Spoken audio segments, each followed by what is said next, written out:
আসসালামু আলাইকুম। প্রতিদিনের মতো আরও একটি ব্লগ ভিডিওতে স্বাগতম জানাচ্ছি। কেমন আছেন সবাই? আশা করি সকলে ভালো আছেন। আলহামদুলিল্লাহ আমিও ভালো আছি। অনেক বেশি ব্যস্ততার মধ্যে দিয়ে যাচ্ছি, কারণ ছেলের পরীক্ষা চলছে, আবার এদিকে রমজান মাস। সব মিলিয়ে অনেক বেশি ব্যস্ত সময় পার করছি। খুব বেশি সময় আসলে এই প্ল্যাটফর্মে দিতে পারছি না। ফেসবুক বলেন, ইউটিউব বলেন। তার জন্য দুঃখিত। আপনারা অনেক বেশি ভালোবাসা দিচ্ছেন। আপনাদের বাসায় যেতে পারছি না। তো আজকে মজাদার দুটো রেসিপি আপনাদের সাথে শেয়ার করতে যাচ্ছি। আর এইদিকে একটু ছেলের স্কুলে পরীক্ষা শেষের পরে দেখলাম যে ভ্যানে করে ক্যাপসিকাম বিক্রি করছে অনেক কম দামে। সস্তায় এতগুলো ক্যাপসিকাম নিয়ে আসলাম মাত্র 100 টাকা দিয়ে। তো আমার আবার ক্যাপসিকাম খুব ভালো লাগে, সেই জন্য এখন যেহেতু কম দামে পেয়েছি তাই স্টোর করে রেখে দিব ডিপ ফ্রিজে ছোট ছোট করে পিস করে। তারপরে আর এদিকে আমি একটু কচু শাক ভাজি বসিয়ে দিলাম, কারণ কচু শাকটা আপনাদের ভাইয়ার খুব বেশি পছন্দ। আমার ভাই এসেছিল, ওই সময় আমার মা দিয়ে দিয়েছিল, কারণ গ্রামে এগুলো খুব ভালো পাওয়া যায়, কিন্তু দেখা যায় কি শহরে পাওয়া যায় কিন্তু খেতে ইচ্ছে করে না। কোন জায়গা থেকে তুলে এনেছে তাই আমার খেতে ইচ্ছে করে না। তো আমার মা পাঠায় সিদ্ধ করে একদম মানে লবণ দিয়ে ভাপিয়ে তারপরে পাঠায়। পরবর্তীতে শুধু আমি রান্না করি। এখানে পেঁয়াজ রসুন একটু ভাজি করে নিয়েছি, সাথে একটু কাঁচামরিচ ছিল আর একটু পাঁচফোড়ন দিয়েছি, জাস্ট এইটুকু। আর টেস্টের জন্য হালকা লবণ, কারণ যেহেতু মা লবণ দিয়ে ভাপিয়ে রেখেছে সেই জন্য কিন্তু লবণের পরিমাণটা একদম কম দিয়েছি। এইরকম সিম্পলভাবে কচু শাকটা রান্না করলেও কিন্তু অনেক বেশি মজা হয়। আবার মশলাদার করেও রান্না করলে ভালো লাগে, আবার ইলিশ মাছের মাথা দিয়েও ভালো লাগে।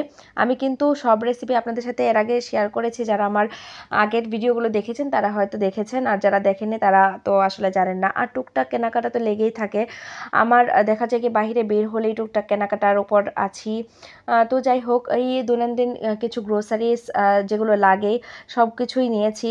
টুকটাক ঈদের জন্য কিছু শপিং আসলে লাগছে। আর এই যে আমার জন্য একটু একজোড়া স্যান্ডেল নিয়েছি, যেহেতু স্কুলে গেলে দেখা যায় কি যে সবসময় আসলে হেভি স্যান্ডেলগুলো পরে যাওয়া যায় না। তো এই স্টেপ থেকে একটা স্যান্ডেল নিয়েছি সবসময় পরার জন্য। আর এইদিকে টুকটাক কিছু ঈদের শপিং আসলে চলছেই।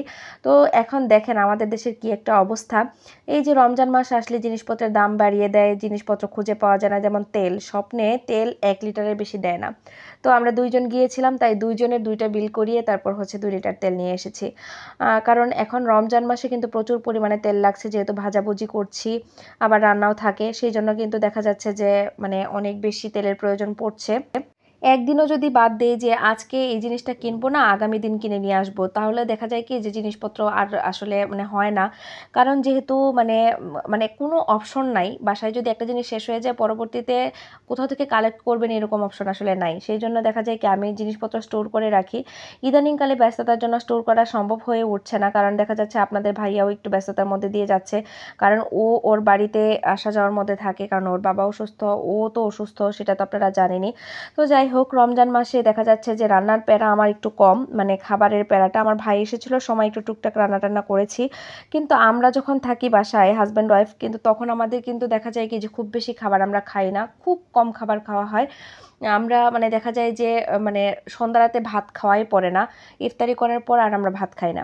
তো যাই হোক, এই যে এখন একটু কাতলা মাছের ভুনা করে নিচ্ছি, কারণ সবজি দিয়ে রান্না করলে আমার কাছে ভালো লাগে, কিন্তু দেখা যায় রমজানে সেহরির সময় কিন্তু ঝোলের তরকারিটা খুব একটা অনেকেই পছন্দ করে না, যেমন আমার ভাই পছন্দ করে না। তো সেই জন্য কিন্তু আমি একটু ভুনা করেছিলাম, একটু একদম শুকনো শুকনো ভুনা না, একটু ঝোল ঝোল ভুনা করেছিলাম, যাতে করে খাওয়া যায় আর কি, গলায় আটকে না যায়, শুকনো শুকনো থাকবে না, এরকম করে করেছিলাম। খুবই সিম্পল খাবার। এই তো দেখেন আমার তরকারির ফাইনাল লুকটা। আমার রেসিপিগুলো আপনাদের কাছে কেমন লাগে অবশ্যই কমেন্ট করে জানাবেন। যদি ভালো লেগে থাকে তাহলে অবশ্যই একটু লাইক, কমেন্ট এবং শেয়ার করতে ভুলবেন না। ভালো থাকবেন, আল্লাহ হাফেজ।